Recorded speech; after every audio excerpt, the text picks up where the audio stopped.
Lionel Messi and Cristiano Ronaldo are the two biggest stars of world football, and in a Louis Vuitton campaign for the 2022 World Cup, chess took center stage as the players posed for a picture over the board. The picture appeared with the caption "Victory is a state of mind." The picture was shot by Annie Leibovitz and posted on Messi's, Ronaldo's, and Louis Vuitton's channels. The position on the board is very interesting and symbolic and chosen specifically for this image. The position is equal and will become a threefold repetition and a draw, symbolizing that both players are on par with each other. This also probably had to be done so both players would agree to take part in the picture. So where is this position from? Well, it's from a game between Magnus Carlsen and Hikaru Nakamura played in 2017 at Norway Chess. Carlsen even tweeted about it, writing, "Second greatest rivalry of our time, mimicking the greatest." Magnus and Hikaru have an interesting rivalry. Magnus is considered the greatest chess player of all time, but Nakamura is considered by many to be the greatest blitz player of all time and currently the top chess streamer in the world. Let's now take a look at this famous game. Magnus Carlsen was playing with the white pieces and Hikaru was playing with black. The game began with Magnus playing e4 and Hikaru going into a Sicilian with c5. Magnus played knight f3 with Hikaru playing d6. White now plays d4 and black captures and white recaptures. Hikaru now plays knight to f6 and Magnus defends his pawn with knight to c3. Black plays a6 to stop any b5 ideas, and we get into a fairly standard Sicilian position seen thousands of times. Interestingly, Magnus goes for a rare move with h3. This is what's known as the Adam's attack, preparing a quick g4, with ideas of playing g5, bishop to g2 and even rerouting the knight on c3 to g6 if there is a b-pawn push from black. However, the game continued solidly. Black played g6 and Magnus played g3, both sides preparing to develop their bishops. Black moved their knight to c6 and Magnus brought his bishop to e3 to support his knight. Both sides fianchettoed their bishops and then both castled kingside. A fairly even game so far.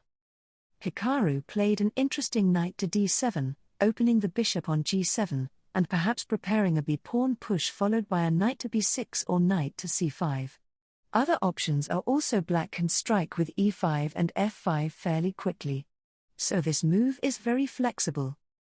Magnus played a calm move with pawn to b3. He is unfazed by the g7 bishop and was perhaps more concerned with queen to b6 after an exchange on d4. A series of exchanges on d4 now took place. Knight takes d4, bishop takes, and queen takes. I found Hikaru's next move to be very strong. He played b6 in the game. I think most amateur players like myself would have played b5 here instead. But white soon gains an advantage from this with a4, forcing black to take, and white suddenly opens their rook into the game. With a great position. b6 allows black to fianchetto their bishop without any issues. e5 by white here also simply fails to pawn takes e5, hitting the queen, and once the queen moves, black will move the rook away from the bishop. In the game, Magnus played knight to d5. And black developed the bishop to b7. Magnus played c4, supporting the strong knight. Here Hikaru played another strong move. Typically I think most amateurs would think to kick the knight with e6, but after knight c3 we forget the d6 pawn is now incredibly weak. e5 was played by Hikaru, attacking the queen. You may ask, but doesn't this also weaken d6?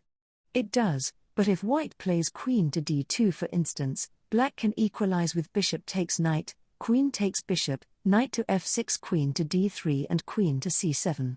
White can attack further with rook to d1, but black can defend with rook to d8. Okay, white is slightly better, but it's very difficult for white to make progress with the d-pawn on a dark square and the bishop blocked in. In the game, e5 hits the queen and Magnus plays queen to e3. Hikaru tries to destroy white's structure with b5. If white takes this on b5, then black can play bishop takes knight, and after pawn takes bishop, take on b5, and black suddenly has a better structure.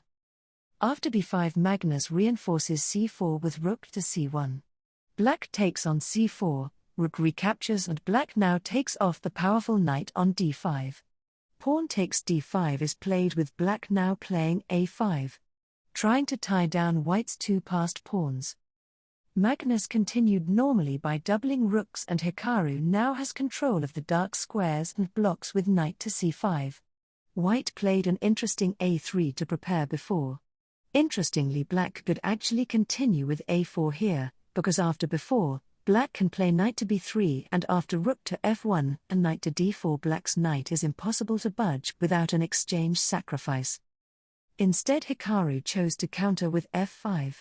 White played before, black took and white recaptured and the knight went to d7 with Magnus playing rook to c6 attacking the d6 pawn. White is suddenly slightly better in this position.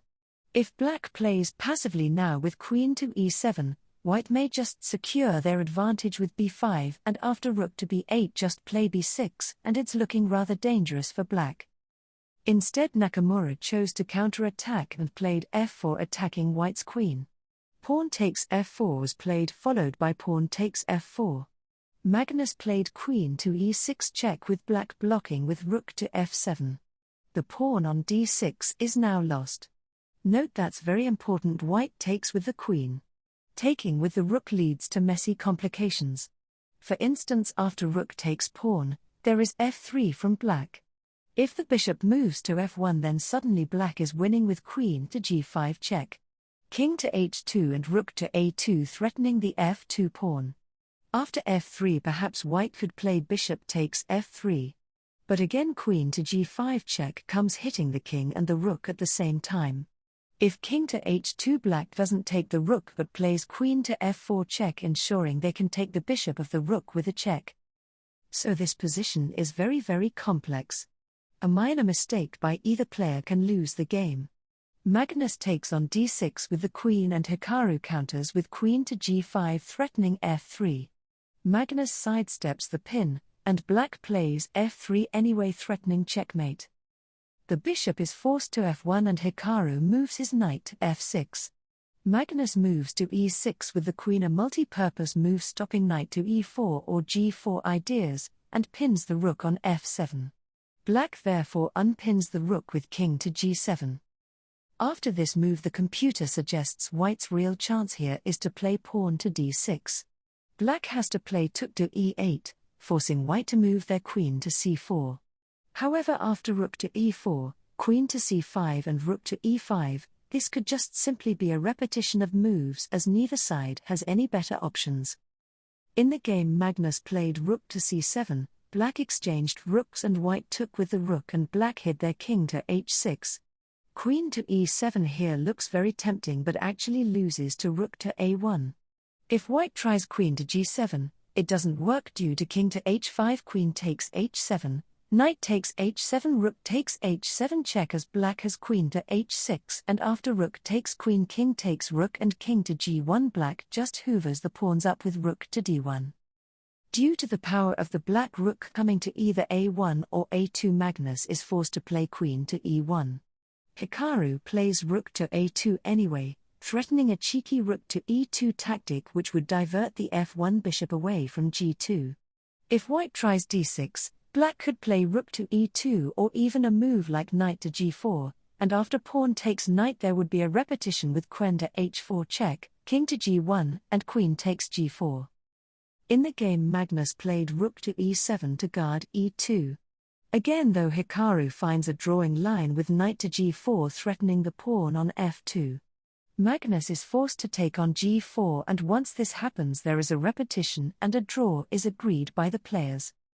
A complex and interesting game, I think you will agree, and one of the reasons this game was picked out and used as the position in the famous Messi and Ronaldo picture. Thanks everyone for watching my analysis of this game. If you got this far, please consider leaving a like, comment or subscribing to the channel.